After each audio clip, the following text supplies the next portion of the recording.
Assalamualaikum warahmatullahi wabarakatuh. Oke. Baik, sebelumnya, Assalamualaikum warahmatullahi wabarakatuh. Sebelumnya perkenalkan, nama saya Zaina Nabila dengan nomor P 50012210555. Jadi di sini saya akan mempresentasikan tugas metode inversi tentang optimasi global. Nah, terdapat empat soal dan yang kelima soal itu akan menjelaskan dari source code yang telah saya buat.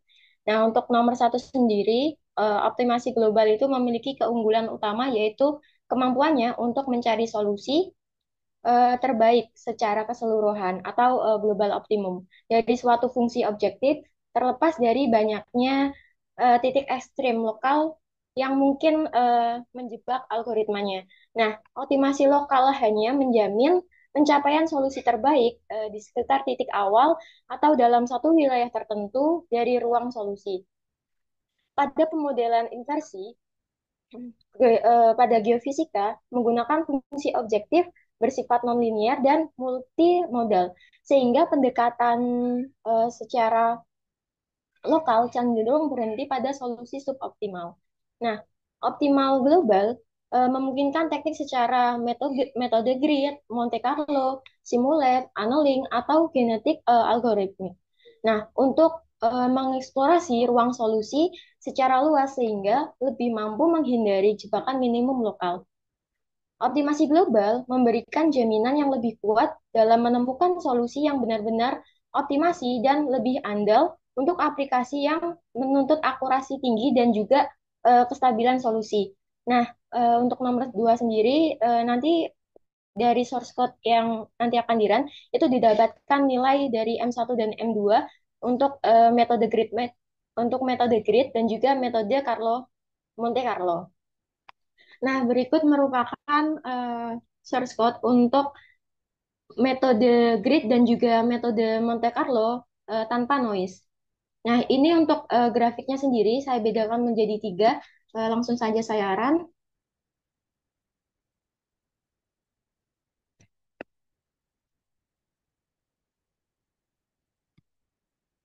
Untuk grafik satu itu merupakan estimasi parameter tanpa noise. Nah, garis hitam atau itu berupa data asli yang merupakan representasi data sintetik yang mana persamaannya itu dari dx sama dengan m1 cos b omega x plus m2 dengan m1 itu 2,5 dan m2-nya 6 tanpa gangguan noise atau tanpa diberikan noise. Nah, garis putus-putus merah tersebut itu merupakan estimasi dari grid, hasil estimasi fungsi dari metode grid search. Kemudian terdapat juga garis biru titik-titik, itu merupakan estimasi dari Monte Carlo. Hasil estimasi dari metode Monte Carlo. Yang menunjukkan bahwa kedua metode itu estimasinya mampu merekonstruksi data asli dengan sangat baik karena tidak terdapat noise. Seperti itu. Kemudian untuk grafik yang kedua, ini merupakan grafik Monte Carlo sampling tanpa noise. Nah, di situ titik-titik berwarna itu merupakan hasil sampling acak parameter M1 dan juga M2, yang mana warna itu menunjukkan nilai dari misfit. Semakin gelap, artinya misfit akan semakin kecil. Kemudian terdapat tanda bintang putih yang terdapat di tengah tersebut, itu merupakan posisi model yang sebenarnya. Kemudian terdapat kotak biru, itu merupakan titik parameter hasil estimasi terbaik dengan metode Monte Carlo. Kemudian apa itu visualisasinya itu merupakan distribusi misfit dan juga efisiensi Monte Carlo dalam menemukan solusi mendekati model asli. Yang mana semakin pada sampel ini saya menggunakan N sebanyak 10.000 atau partikelnya sebanyak 10.000. Jadi semakin banyak partikelnya, maka space-nya akan semakin menyeluruh atau tidak tidak acak. Jadi akan mirip dengan visualisasi pada grid karena ini masih terdapat titik-titik putih itu menggambarkan kekosongan partikelnya. Seperti itu.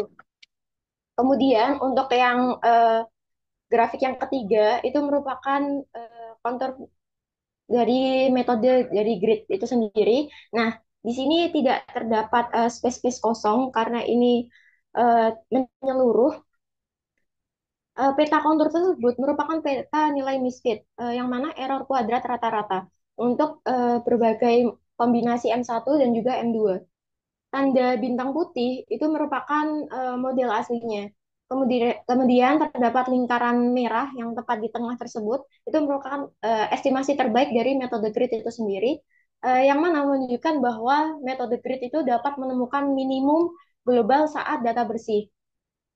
Nah, untuk metode grid dan juga metode Monte Carlo tanpa noise ini, untuk nilai M1, M2-nya terdapat pada comment window, yang mana em, untuk M1-nya sendiri, untuk metode grid, untuk M1 dan M2-nya sendiri itu 2,5152, kemudian M2-nya 5,9798, dan untuk metode Monte Carlo sendiri untuk M1-nya 2,4893 dan juga M2-nya 6,0018.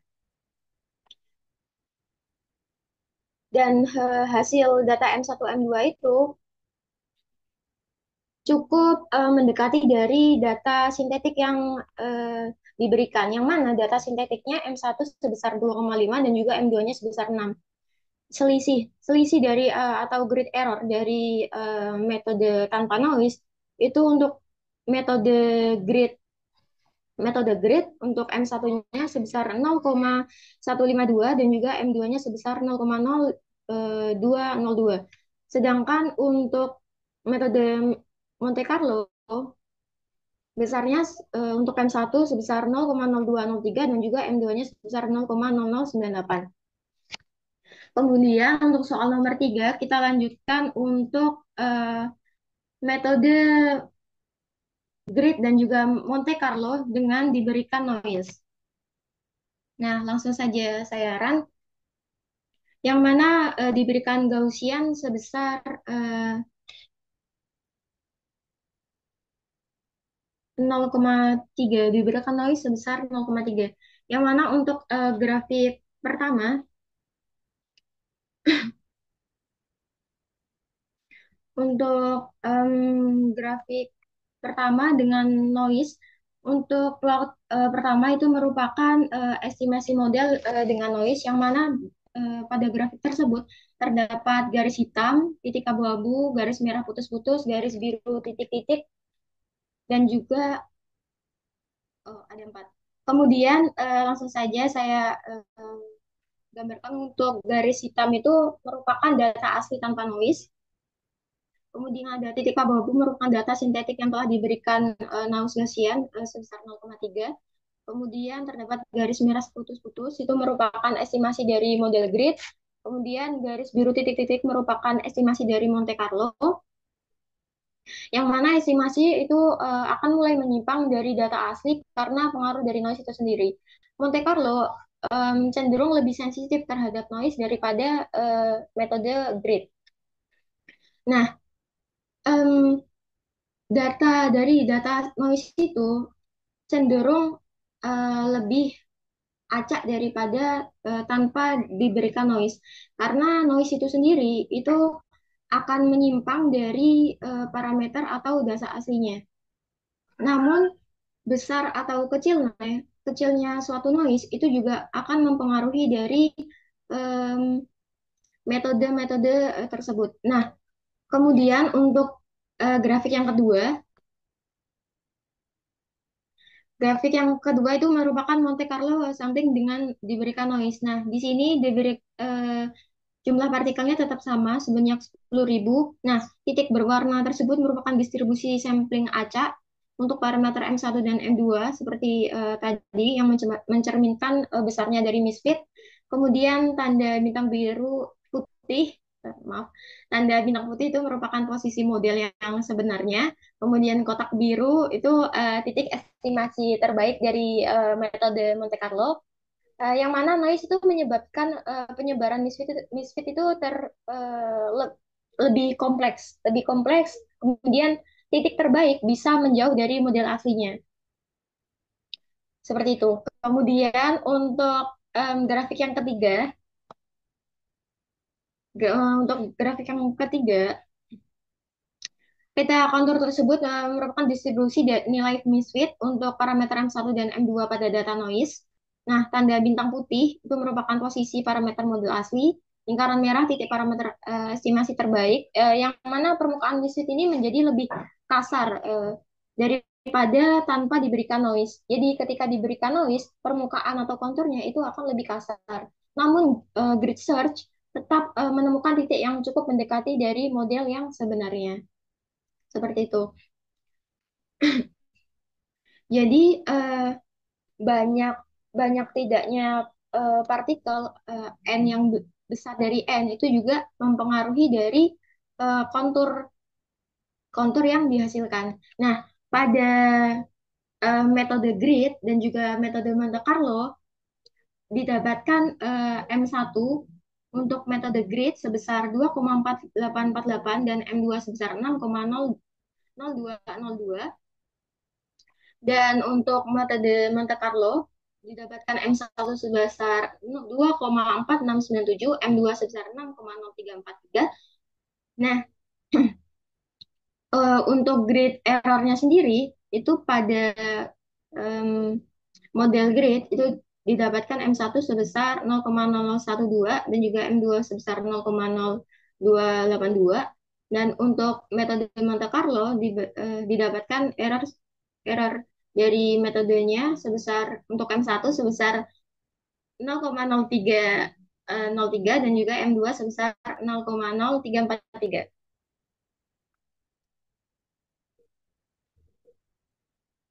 Intinya untuk pemberian noise pada data observasi dalam proses inversi model berpengaruh terhadap hasil dari estimasi parameter itu sendiri. Nah, jika dibandingkan dengan kondisi dari tanpa noise, pada kasus tanpa noise tersebut, estimasi parameter M1 dan M2 yang dilakukan dengan metode grid maupun metode Monte Carlo menghasilkan nilai yang sangat mendekati nilai model sebenarnya. Nah, karena data sepenuhnya mempresentasikan dari respon dari model fisik tanpa gangguan eksternal. Sebaliknya, pada kasus untuk kedua metode ketika ditambahkan noise Gaussian dengan simpangan baku sebesar 0,3, terjadi penyimpangan hasil dari noise menjadi eh, dari konturnya itu akan menjadi lebih kasar dan cenderung memiliki beberapa minimum lokal. Sehingga proses pencarian dari solusi optimal terutama dengan metode Monte Carlo yang bersifat stokastik menjadi lebih rentan terhadap kesalahan. Nah, pada parameter M1 yang mempresentasikan dari amplitude dari sinyal merupakan komponen dari offset. Hal ini disebabkan noise lebih banyak mempengaruhi fluktuasi lokal daripada rata-rata keseluruhan terhadap sinyal itu sendiri. Nah, keberadaan noise mengurangi akurasi estimasi parameter dan menekankan pentingnya penerapan metode robust dalam proses inversi model data observasi yang dilakukan. Seperti itu, sekian presentasi dari saya untuk menjawab pertanyaan nomor 1 sampai dengan nomor 5. Saya ucapkan terima kasih dan juga mohon maaf untuk kekurangannya. Wassalamualaikum warahmatullahi wabarakatuh.